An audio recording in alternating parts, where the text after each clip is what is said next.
ਸਤਿ ਸ਼੍ਰੀ ਅਕਾਲ। ਨਿਊਜ਼ 18 ਪੰਜਾਬ ਹਰਿਆਣਾ ਦੇਖ ਰਹੇ ਸਾਰੇ ਦਰਸ਼ਕਾਂ ਦਾ ਸਵਾਗਤ ਹੈ। ਮੈਂ ਹਾਂ ਵਿਜੇਪਾਲ ਸਿੰਘ ਬਰਾੜ। 6 ਵਜੇ ਦੀਆਂ 6 ਵੱਡੀਆਂ ਖਬਰਾਂ ਲੈ ਕੇ ਦਰਸ਼ਕਾਂ ਦੇ ਸਾਹਮਣੇ ਹਾਜ਼ਰ ਹਾਂ। ਸ਼ੁਰੂਆਤ ਕਰਦੇ ਹਾਂ ਪੰਚਕੂਲਾ ਤੋਂ ਇੱਕ ਖਬਰ ਜਿੱਥੇ ਮਾਹੌਲ ਤਣਾਅਪੂਰਨ ਹੋਇਆ। ਹਰਿਆਣਾ ਦੇ ਸਰਪੰਚਾਂ ਵੱਲੋਂ ਜ਼ੋਰਦਾਰ ਪ੍ਰਦਰਸ਼ਨ ਕੀਤਾ ਗਿਆ ਪੰਚਕੂਲਾ ਦੇ ਵਿੱਚ ਔਰ ਪੁਲਿਸ ਦੇ ਨਾਲ ਉਹਨਾਂ ਦੀ ਖੂਬ ਝੜਪ ਹੋਈ। ਪੁਲਿਸ ਵੱਲੋਂ ਵੀ ਪਾਣੀ ਦੀਆਂ ਬੌਛਾਰਾਂ ਮਾਰੀਆਂ ਗਈਆਂ।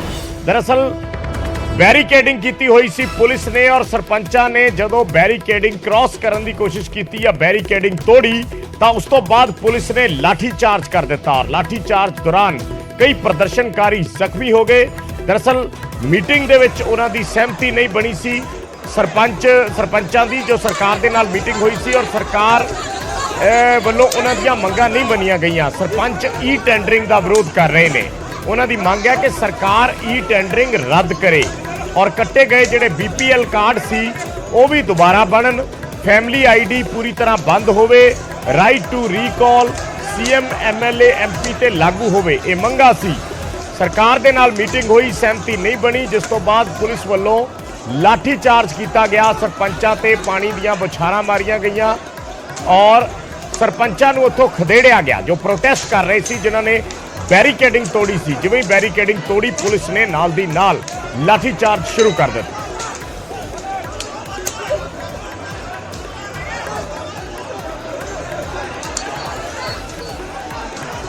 अंकित उदानी मेरे सहयोगी जुड़े ने पंचकुला तो। अंकित, इस वेले की सिचुएशन है, की स्थिति है?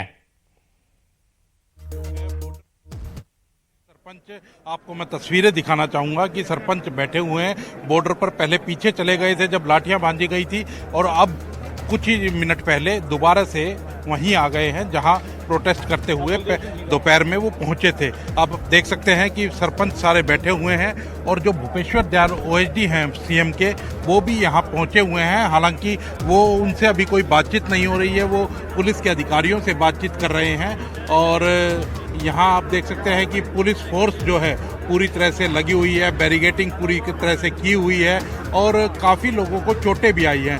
जिस तरह से लाठीचार्ज किया गया तो उसके बाद काफ़ी लोगों को चोटें आई, खून लगा हुआ दिखाई दिया, किसी के हाथ पे लगी, किसी के पैर पे लगी, बुजुर्गों तक को नहीं बख्शा गया, उनको भी लाठियां बांधी गई हैं। तो लेकिन उससे पहले जो सरपंचों ने बैरिकेडिंग तोड़ने की कोशिश की, पत्थर बरसाए गए, तो कहीं ना कहीं ये एक दूसरे के खिलाफ हो गए। पुलिस और जो सरपंच हैं वो खिलाफ हो गए, तो बात बनती हुई अभी नज़र नहीं आ रही है। अब सरकार की ओर से क्या प्रपोजल नया आता है वो अभी देखना होगा। लेकिन अभी जो है सरपंच यही कह रहे हैं कि हम यहाँ से नहीं जाएंगे जब तक हमारी मांगे पूरी नहीं होती। बातचीत हम पहले भी कर चुके हैं, वो मंत्री लेवल के ऊपर भी बातचीत हो चुकी है और उससे पहले भी बातचीत हो चुकी है। जो हमारे विधायक हैं वो भी हमारा पक्ष रख चुके हैं, लेकिन उसके बावजूद भी सरकार ने अभी तक फैसला नहीं लिया है। तो इसलिए अब हम घर तब ही जाएंगे जब हमारे पक्ष में फैसला होगा। तो कहीं ना कहीं दोनों तरफ से एक अड़ने वाली जो बात होती है वो हो रखी है और अभी कोई बातचीत का रास्ता भी निकलता हुआ नजर नहीं आ रहा है। जी विजयपाल। तो अंकित, इन्हां दी मेन मंग की है? मेन मतलब केड़ी मंग है जेड़ी गल मंग ते गल अड़ी हुई है या अगे नहीं वध रही?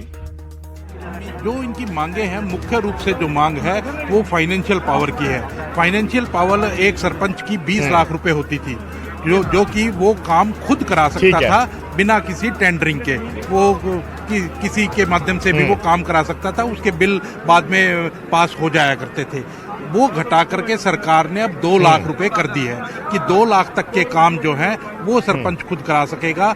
20 लाख तक के, 2 लाख से ज्यादा के जो काम हैं वो अब ई टेंडरिंग के थ्रू हुआ करेंगे और ई टेंडरिंग के अंदर JE से लेकर SDO, एक्शन, SC सभी लोग इन्वॉल्व रहेंगे और उनके माध्यम से ई टेंडरिंग होगी और ई टेंडरिंग में जो L1 आएगा उसी को काम दिया जाएगा। तो उस चीज का मुख्य रूप से सरपंच विरोध कर रहे हैं। उनका कहना है कि जो हमारी पहले से पावर थी उसी पावर को बरकरार रखा जाए। दूसरी जो इनकी मांग है कि सरपंचों के ऊपर राइट टू रिकॉल लागू किया है सरकार ने, अब तो उनका कहना है कि राइट टू रिकॉल जो सरपंचों के ऊपर लागू किया गया है वो विधायकों पर, वो एमपीज पर, उन पर क्यों नहीं लागू किया गया। अगर लागू ही करना था तो ऊपर से पहले एमपीज पर, फिर विधायकों पर, फिर जिला परिषद पर और फिर नीचे सरपंचों पर लागू किया जाता। लेकिन सरपंचों से शुरुआत क्यों की गई है। जो फैसला होता है लोकतंत्र में वो सबके लिए बराबर होना चाहिए, ये दूसरी मांग है। तीसरा जो मांगे हैं वो और छोटी छोटी कई मांगे हैं। मानदेय बढ़ाने की मांग है कि एक सरपंच का मानदेय बढ़ाया जाए उसको, कि उसका और कोई आमदनी उसकी नहीं होती। तो इस तरह की कई मांगे लेकर के सरपंच कई बार पहले भी मीटिंग कर चुके हैं। पंचायत मंत्री से 2 दिन पहले मीटिंग हुई थी लेकिन कोई हल नहीं निकला और उसके बाद जो उनकी वार्ता विफल हो गई थी तो उसी दिन सरपंचों ने कह दिया था कि वो 1 मार्च को विरोध प्रदर्शन करेंगे और सीएम हाउस का घेराव करेंगे और उसी कॉल के तहत आज वो विरोध। जी अंकित, अभी कोई सहमति बनती नजर आ रही है या ये ऐसे ही लग रहा है कि लंबा चलेगा इसी जगह पे?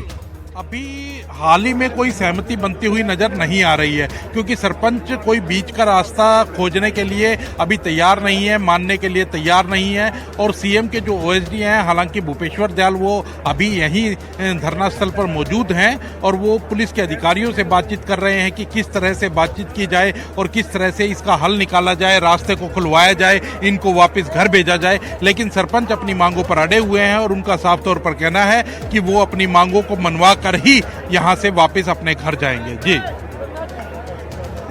ठीक है, शुक्रिया अंकित इस जानकारी दे लई। ਤਾਂ ਸਾਡੇ ਸਹਿਯੋਗੀ ਅੰਕਿਤ ਦੋਦਾਨੀ ਜਾਣਕਾਰੀ ਦੇ ਰਹੇ ਸੀ। 2 ਮੁੱਖ ਮੰਗਾਂ ਨੇ ਸਰਪੰਚਾਂ ਦੀਆਂ। ਇੱਕ ਤੇ ਈ ਟੈਂਡਰਿੰਗ ਜਿਹੜੀ ਸਰਕਾਰ ਨੇ ਕੀਤੀ ਹੈ, ਯਾਨੀ ਪਹਿਲਾਂ 20 ਲੱਖ ਰੁਪਏ ਤੱਕ ਦੇ ਕੰਮ ਦਾ ਅਖਤਿਆਰ ਸਰਪੰਚ ਦੇ ਕੋਲ ਹੁੰਦਾ ਸੀ ਕਿ ਸਰਪੰਚ 20 ਲੱਖ ਤੱਕ ਦਾ ਕੰਮ ਕਰਵਾ ਸਕਦਾ ਸੀ, ਪਰ ਹੁਣ ਘਟਾ ਕੇ 2 ਲੱਖ ਕਰ ਦਿੱਤਾ ਗਿਆ। ਬਾਕੀ ਈ ਟੈਂਡਰਿੰਗ ਦੇ ਜ਼ਰੀਏ ਹੋਣਗੇ ਉਸ ਤੋਂ ਵੱਧ ਦੇ ਟੈਂਡਰ।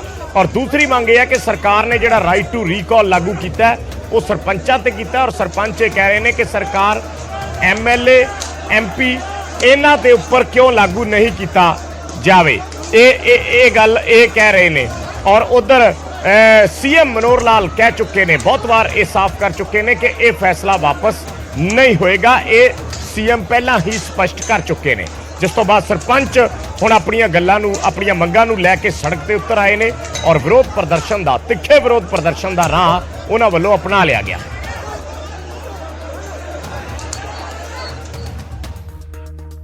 अगली वड्डी खबर ब्रेकिंग नंबर 5 किसानां दे नाल जुड़ी हुई है। पंजाब दे किसानां ने सरकार नूं अल्टीमेटम दे दिता है 15 मार्च तक दा। जगजीत सिंह डल्लेवाल वल्लों सरकार नूं अल्टीमेटम दिता गया है। अज एक मीटिंग हुई सी चंडीगढ़ दे विच किसानां दी और उस मीटिंग तो बाद किसानां ने सरकार ते मंगां ना मन्ने जाण दे इल्जाम लाए। उन्हां कहा कि पेंडिंग मंगां ते सरकार ने कोई गंभीरता नहीं दिखाई, सरकार ते वादा खिलाफी दे उन्होंने इल्जाम लाए। तो हुण उन्होंने कहा है कि असीं अपनियां बकाया मंगां नूं लैके सड़कां ते उतरांगे। उन्होंने कहा कि खेती वाल किसी सियासी पार्टी का ध्यान नहीं है। सरकार ने साडे नाल वादे ते बहुत कीते पर उन्हां नूं पूरा नहीं किया जा रहा, जिस तो बाद असीं हुण अगे वड्डा संघर्ष उलीकण की तैयारी कर रहे हां। पंजाब गवर्नमेंट नूं इन्हां सारियां गल्लां नूं दर्ज करके ਉਹਦੇ ਵਿੱਚ ਇੱਕ ਰਿਮਾਈਂਡਰ ਦੇਵਾਂਗੇ ਔਰ ਉਹਨਾਂ ਨੂੰ ਐਂਡ ਜਿਹੜੀ ਲਾਸਟ ਡੇਟ ਆ ਉਹ 15 ਮਾਰਚ ਹੈ। 15 ਮਾਰਚ ਤੱਕ ਸਰਕਾਰ ਦੇ ਕੋਲ ਅਸੀਂ ਜਵਾਬ ਮੰਗਾਂਗੇ ਕਿ ਸਰਕਾਰ ਸਾਨੂੰ ਲਿਖਤੀ ਰੂਪ ਦੇ ਜਵਾਬ ਦੇਵੇ ਕਿ ਇਹਨਾਂ ਮੰਗਾਂ ਪ੍ਰਤੀ ਕੀ ਕੀਤਾ ਤੇ ਬਾਕੀਆਂ ਪ੍ਰਤੀ ਕੀ ਕਰ ਰਹੀ ਹੈ। ਅਗਰ ਸਰਕਾਰ ਦੀ ਟਾਲ-ਮਟੋਲ ਦੀ ਨੀਤੀ ਇਸੇ ਤਰ੍ਹਾਂ ਜਾਰੀ ਰਹੀ ਤਾਂ 15 ਤਰੀਕ ਨੂੰ ਫਿਰ ਦੁਬਾਰਾ ਅਸੀਂ ਇੱਥੇ ਮੀਟਿੰਗ ਬੁਲਾਈ ਹੈ। ਉਸ ਮੀਟਿੰਗ ਦੇ ਵਿੱਚ ਅਸੀਂ ਫਿਰ ਫੈਸਲਾ ਲਵਾਂਗੇ कि अगे अंदोलन नूं किस रूप दे विच ते कित्थे ते किहो जिहा लड़ना है। वो फिर साडी मजबूरी बनेगी। असीं अज ही तुहाडे माध्यम तो लोकां नूं दस देना चाहुंदे हां कि देखो अंदोलन करना साडीआं मजबूरियां ने। असीं पहिलां तुहाडे माध्यम तो सारी गल दसदी है कि मंगां मन्नियां होईयां ने, सरकार ने मन के मंगां अज लागू नहीं कीतियां जा रहीआं तां फिर किसानां दी मजबूरी बनेगी सड़कां ते।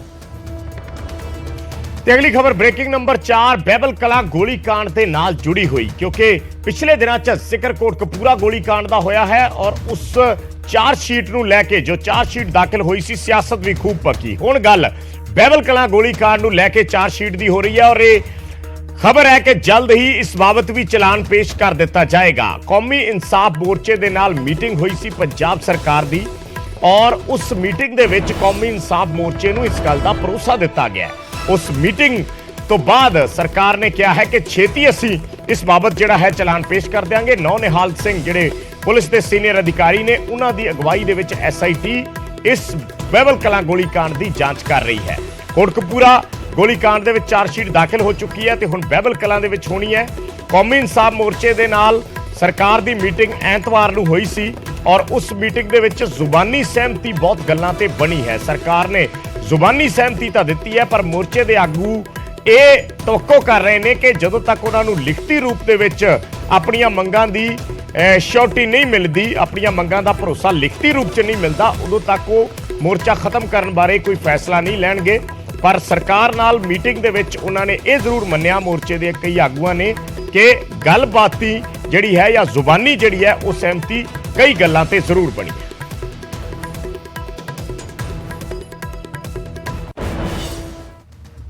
ਅਗਲੀ ਖਬਰ ਬ੍ਰੇਕਿੰਗ ਨੰਬਰ 3, ਅਜਨਾਲਾ ਕਾਂਡ ਤੇ ਪੰਜਾਬ ਕਾਂਗਰਸ ਦੇ ਪ੍ਰਧਾਨ ਰਾਜਾ ਵੜਿੰਗ ਵੱਲੋਂ ਪੰਜਾਬ ਦੇ DGP ਨੂੰ ਇੱਕ ਚਿੱਠੀ ਲਿਖੀ ਗਈ ਹੈ ਔਰ ਇਸ ਚਿੱਠੀ ਦੇ ਵਿੱਚ ਅੰਮ੍ਰਿਤਪਾਲ ਤੇ ਸਿੱਧਾ ਨਿਸ਼ਾਨਾ ਸਾਧਿਆ ਹੈ। ਰਾਜਾ ਵੜਿੰਗ ਨੇ ਉਹਨਾਂ ਨੇ ਕਿਹਾ ਹੈ ਕਿ ਅੰਮ੍ਰਿਤਪਾਲ ਤੇ ਉਹਨਾਂ ਦੇ ਸਮਰਥਕਾਂ ਦੇ ਖਿਲਾਫ ਤੁਰੰਤ ਕਾਰਵਾਈ ਕੀਤੀ ਜਾਣੀ ਚਾਹੀਦੀ ਹੈ। DGP ਨੂੰ ਤੁਰੰਤ ਐਕਸ਼ਨ ਲੈਣ ਦੀ ਅਪੀਲ ਕੀਤੀ ਗਈ ਹੈ। ਅਮਰਿੰਦਰ ਸਿੰਘ ਰਾਜਾ ਵੜਿੰਗ ਪੰਜਾਬ ਕਾਂਗਰਸ ਦੇ ਪ੍ਰਧਾਨ ਵੱਲੋਂ ਉਹਨਾਂ ਨੇ ਕਿਹਾ ਹੈ ਕਿ ਜੇ ਪੁਲਿਸ ਸੁਰੱਖਿਅਤ ਨਹੀਂ ਹੈ ਸੂਬੇ ਦੇ ਵਿੱਚ ਤਾਂ ਫਿਰ ਲੋਕ ਕਿਵੇਂ ਸੁਰੱਖਿਅਤ ਰਹਿਣਗੇ। ਅਜਨਾਲਾ ਘਟਨਾ ਨੂੰ ਲੈ ਕੇ ਸਵਾਲ ਚੱਕੇ ਨੇ ਰਾਜਾ ਵੜਿੰਗ ਨੇ ਔਰ ਉਹਨਾਂ ਨੇ ਕਿਹਾ ਹੈ ਕਿ ਪੁਲਿਸ ਤੇ ਹਮਲਾ ਕਰਨ ਵਾਲੇ ਸਾਰੇ ਮੁਲਜ਼ਮ ਗ੍ਰਿਫਤਾਰ ਕੀਤੇ ਜਾਣ। ਰਾਜਾ ਵੜਿੰਗ ਨੇ ਕਿਹਾ ਹੈ ਕਿ ਅੰਮ੍ਰਿਤਪਾਲ ਸ਼ਾਂਤੀ ਭੰਗ ਕਰਨ ਦੀ ਕੋਸ਼ਿਸ਼ ਕਰ ਰਿਹਾ ਹੈ। ਅੱਤਵਾਦ ਦੇ ਕਾਲੇ ਦਿਨਾਂ ਦੌਰਾਨ ਵੀ ਕੋਈ ਅਜਿਹੀ ਘਟਨਾ ਪਹਿਲਾਂ ਕਦੇ ਨਹੀਂ ਵਾਪਰੀ ਸੀ। ਉਹਨਾਂ ਕਿਹਾ ਕਿ ਜੇ ਪੁਲਿਸ ਵੱਲੋਂ ਅੰਮ੍ਰਿਤਪਾਲ ਨੂੰ ਗ੍ਰਿਫਤਾਰ ਨਾ ਕੀਤਾ ਗਿਆ ਤਾਂ ਕਾਂਗਰਸ ਸੜਕਾਂ ਤੇ ਆਏਗੀ। ਉਹਨਾਂ ਕਿਹਾ ਕਿ ਅਸੀਂ ਸੜਕਾਂ ਤੇ ਆਉਣ ਲਈ ਮਜਬੂਰ ਹੋਵਾਂਗੇ। ਅੱਤਵਾਦ ਖਿਲਾਫ ਲੜਨ ਵਾਲੀ ਪੁਲਿਸ ਨੂੰ ਕੁਝ ਗੁੰਡਿਆਂ ਦੇ ਹਮਲੇ ਦਾ ਸ਼ਿਕਾਰ ਹੋਣਾ ਪਿਆ ਹੈ। ਇਹ ਗੱਲ ਰਾਜਾ ਵੜਿੰਗ ਵੱਲੋਂ ਕਹੀ ਗਈ ਹੈ। ਉਹਨਾਂ ਕਿਹਾ ਕਿ ਇਸ ਘਟਨਾ ਨੇ ਪੰਜਾਬ ਦੇ ਲੋਕਾਂ ਦਾ ਵੀ ਵਿਸ਼ਵਾਸ ਤੋੜਿਆ ਹੈ ਕਿ ਜੇ ਪੁਲਿਸ ਸੁਰੱਖਿਅਤ ਨਹੀਂ ਤਾਂ ਫਿਰ ਆਮ ਲੋਕ ਆਪਣੀ ਸੁਰੱਖਿਆ ਕਿਸ ਵੱਲ ਦੇਖਣਗੇ। ਖਿਲਾਫ ਨਹੀਂ ਆ ਔਰ ਨਾ ਕੋਈ ਅੰਮ੍ਰਿਤਪਾਲ ਜੀ ਦੇ ਖਿਲਾਫ ਆ। ਇਹ ਨੌਜਵਾਨ ਸਾਥੀ ਜਦੋਂ ਇਹਦੇ ਬਾਰੇ ਸੁਣਨਾ ਸ਼ੁਰੂ ਕੀਤਾ ਤੇ ਅਕਸਰ ਜਿਹੜੀਆਂ ਉਸ ਤੋਂ ਬਾਅਦ ਟਿੱਪਣੀਆਂ ਆਈਆਂ ਕਿ ਆਜ਼ਾਦੀ ਚਾਹੀਦੀ ਹੈ, ਇਸ ਤਰ੍ਹਾਂ ਦੀਆਂ ਘਟਨਾਕ੍ਰਮ, ਔਰ ਮੈਂ DGP ਪੰਜਾਬ ਨੂੰ ਚਿੱਠੀ ਲਿਖੀ ਸੀ ਅਕਤੂਬਰ ਦੇ ਮਹੀਨੇ 'ਚ ਔਰ ਮੈਂ ਉਹਨਾਂ ਨੂੰ ਕਿਹਾ ਸੀ ਕਿ ਕਲੋਜ਼ ਵਾਚ ਯਾਨੀ ਕਿ ਨਿਗਾਹ ਰੱਖਣ ਦੀ ਜ਼ਰੂਰਤ ਹੈ। ਮੈਂ ਨਹੀਂ ਕਹਿੰਦਾ ਕਿ ਕਿਸੇ ਨੂੰ ਫੜ ਲਿਆ ਜਾਵੇ, ਕਿਸੇ ਦੇ ਮੁਕੱਦਮਾ ਦਰਜ ਕੀਤਾ ਜਾਵੇ। ਮੈਂ ਕਿਹਾ ਇਹਦੇ ਧਿਆਨ ਰੱਖਣ ਦੀ ਲੋੜ ਹੈ ਕਿ ਕਿਸ ਪ੍ਰਕਾਰ ਦਾ ਘਟਨਾਕ੍ਰਮ ਚੱਲ ਰਿਹਾ ਹੈ। ਹਾਲਾਂਕਿ ਅੰਮ੍ਰਿਤ ਛਕਾਉਣਾ ਔਰ ਗੁਰਬਾਣੀ ਦਾ ਪ੍ਰਚਾਰ ਕਰਨਾ ਔਰ ਮੇਰੇ ਗੁਰੂ ਦਾ ਪ੍ਰਚਾਰ ਕਰਨਾ ਬਹੁਤ ਚੰਗੀ ਗੱਲ ਹੈ। ਕੋਈ ਵਿਅਕਤੀ ਵੀ ਕਰੇ ਮੈਂ ਉਹਦੀ ਸ਼ਲਾਘਾ ਕਰਦਾ ਹਾਂ, be it Amritpal, be it ਐਨੀ ਵੱਡੀ। ਜਦੋਂ ਕੋਈ ਗਲਤ ਗੱਲ ਹੋਏਗੀ, ਚਾਹੇ ਉਹ ਅੰਮ੍ਰਿਤਪਾਲ ਹੋਏਗਾ, ਚਾਹੇ ਉਹ ਕੋਈ ਵੀ ਵਿਅਕਤੀ ਹੋਏਗਾ, ਉਹਦੇ ਖਿਲਾਫ ਬੋਲਣਾ ਮੇਰਾ ਫਰਜ਼ ਬਣਦਾ ਹੈ ਬਤੌਰ ਪੰਜਾਬ ਦਾ ਨਾਗਰਿਕ ਹੋਣ ਦੇ ਨਾਤੇ, ਨਾ ਕਿ ਕਾਂਗਰਸ ਦਾ ਪ੍ਰਧਾਨ ਹੋਣ ਦੇ ਨਾਤੇ। ਮੇਰਾ ਫਰਜ਼ ਬਣਦਾ ਹੈ ਕਿ ਥਾਣੇ ਤੇ ਕਬਜ਼ਾ ਕੀਤਾ ਤੇ ਉਹਨਾਂ ਸਾਡੇ ਪੁਲਿਸ ਮੁਲਾਜ਼ਮਾਂ ਨੂੰ ਮਾਰਿਆ। ਯਾਰ ਇੱਕ SP ਦੇ ਸਿਰ ਤੇ ਕੁਹਾੜੀ ਮਾਰੀ ਯਾਰ, ਕਮਾਲ ਹੋ ਗਈ। ਗੜਾਸੀ ਤੇ ਪੰਜਾਬ ਪੁਲਿਸ ਚੁੱਪ ਕਰਕੇ ਬੈਠੀ ਹੈ। ਸ਼ਰਮ ਹੋਣੀ ਚਾਹੀਦੀ, ਸ਼ਰਮ ਹੋਣੀ ਚਾਹੀਦੀ ਹੈ। ਕੀ ਕਰੇਗੀ ਆਉਣ ਵਾਲੇ ਸਮੇਂ 'ਚ ਪੰਜਾਬ ਪੁਲਿਸ? ਸਾਡੀਆਂ ਧੀਆਂ ਭੈਣਾਂ ਨੂੰ ਲੋਕ ਘਰਾਂ 'ਚੋਂ ਚੱਕ ਕੇ ਲੈ ਜਾਣਗੇ ਜੇ ਇਸ ਤਰ੍ਹਾਂ ਦਾ ਮਾਹੌਲ ਹੋਇਆ। ਜੇ ਇੱਕ SP ਸੁਰੱਖਿਅਤ ਨਹੀਂ ਹੈ ਔਰ ਹਜੇ ਤੱਕ ਵੀਡੀਓ 'ਚ ਕੋਈ ਨਜ਼ਰ ਨਹੀਂ ਆਇਆ SP ਦੇ ਸਿਰ 'ਚ ਗੜਾਸਾ ਵੱਜਿਆ ਤਾਂ ਫਿਰ ਮੈਨੂੰ ਲੱਗਦਾ ਮੈਨੂੰ ਸ਼ਰਮ ਆ ਰਹੀ ਹੈ।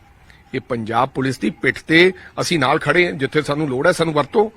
ਸਾਨੂੰ ਬਿਲਕੁਲ ਡਰ ਨਹੀਂ ਲੱਗਦਾ। ਅਲਟੀਮੇਟਮ ਵੀ ਦੇ ਰਹੇ ਹੋ? ਸਾਨੂੰ ਬਿਲਕੁਲ ਡਰ ਨਹੀਂ ਲੱਗਦਾ। ਅਲਟੀਮੇਟਮ ਬਿਲਕੁਲ ਦਿੱਤਾ। ਅਗਰ ਕਾਰਵਾਈ ਨਾ ਕੀਤੀ ਤਾਂ ਫਿਰ ਅਸੀਂ ਸੜਕਾਂ ਤੇ ਆਉਣ ਤੇ ਮਜਬੂਰ ਹੋਵਾਂਗੇ ਔਰ ਅਸੀਂ ਫਿਰ ਤੁਸੀਂ ਕਹੋਗੇ ਵੀ ਫਿਰ ਪੰਜਾਬ ਦਾ ਫਿਰ ਇਹ ਕੰਮ ਖਰਾਬ ਕਰਦੇ। ਅਸੀਂ ਨਹੀਂ ਚਾਹੁੰਦੇ। ਥਾਂ ਥਾਂ ਤੇ ਬੈਰੀਗੇਟਿੰਗ ਲੋਹਾ ਮੁੱਕ ਗਿਆ ਪੰਜਾਬ ਦੇ ਵਿੱਚ। ਇੰਨੇ ਬੈਰੀਗੇਟਿੰਗ, ਚਾਹੇ ਉਹ ਪਟਿਆਲਾ ਹੈ, ਚਾਹੇ ਸੰਗਰੂਰ ਹੈ, ਸੜਕਾਂ ਤੇ ਬੈਰੀਗੇਟਿੰਗ ਹੀ ਬੈਰੀਗੇਟਿੰਗ ਪਏ। ਸੋ ਮੈਂ ਨਹੀਂ ਚਾਹੁੰਦਾ ਕਿ ਅਸੀਂ ਸਿਸਟਮੈਟਿਕਲੀ ਗੱਲ ਕਰੀਏ। ਅਸੀਂ ਐਵੇਂ ਨਹੀਂ ਵੀ ਸੜਕ ਤੇ ਜਾ ਕੇ, ਪਰ ਸਾਨੂੰ ਸੜਕਾਂ ਤੇ ਆਉਣ ਤੇ ਮਜਬੂਰ ਨਾ ਕਰੋ। ਬਿਲਕੁਲ ਜਿਨ੍ਹਾਂ ਲੋਕਾਂ ਨੇ ਕਾਨੂੰਨ ਨੂੰ ਹੱਥ 'ਚ ਲਿਆ ਉਹਨਾਂ ਤੇ ਕਾਰਵਾਈ ਹੋਣੀ ਚਾਹੀਦੀ ਹੈ।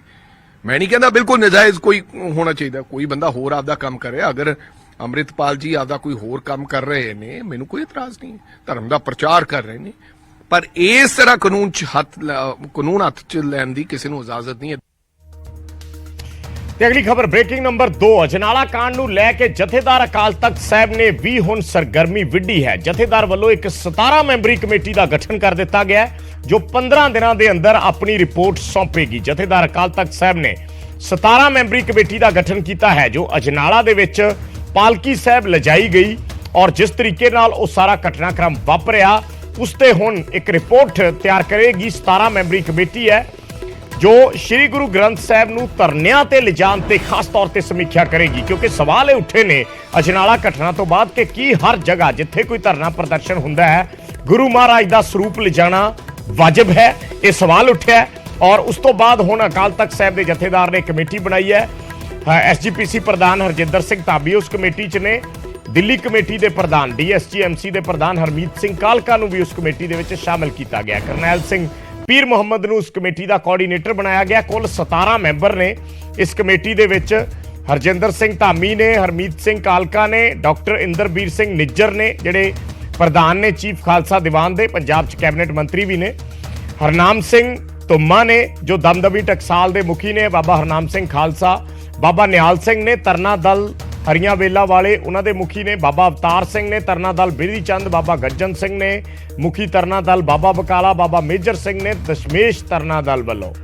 ਸੋ chairman Guru Gobind Singh study circle Ludhiana, principal Sikh missionary college Chaunta Kalan Ropar Rajinder Singh Mehta member SGPC, doctor Paramvir Singh Punjabi university Patiala ਤੋਂ, Inderjit Singh Gogoani principal Khalsa college school collegiate school, doctor Amarjit Singh Guru Granth Sahib ਅਧਿਐਨ ਵਿਭਾਗ, ਤਲਵਿੰਦਰ ਸਿੰਘ ਬੁੱਟਰ ਪੱਤਰਕਾਰ ਨੇ ਸ਼੍ਰੀ ਅਨੰਦਪੁਰ ਸਾਹਿਬ ਤੋਂ, ਕਰਨੈਲ ਸਿੰਘ ਪੀਰ ਮੁਹੰਮਦ ਕੋਆਰਡੀਨੇਟਰ ਹੋਣਗੇ ਸਬ ਕਮੇਟੀ ਦੇ।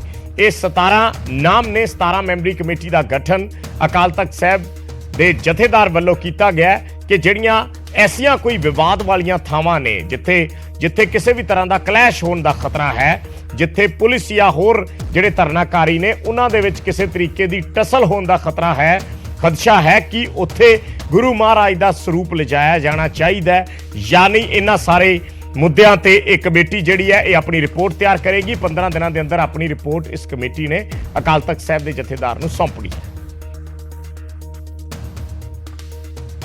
ਤੇ ਅਗਲੀ ਵੱਡੀ ਖਬਰ ਬ੍ਰੇਕਿੰਗ ਨੰਬਰ 1 ਜਿਸ ਦਾ ਅਸੀਂ ਜ਼ਿਕਰ ਕਰ ਰਹੇ ਹਾਂ, ਗ੍ਰਹਿ ਮੰਤਰੀ ਦੇ ਨਾਲ ਸੀਐਮ ਭਗਵੰਤ ਮਾਨ ਮੁਲਾਕਾਤ ਕਰਨ ਜਾ ਰਹੇ ਨੇ।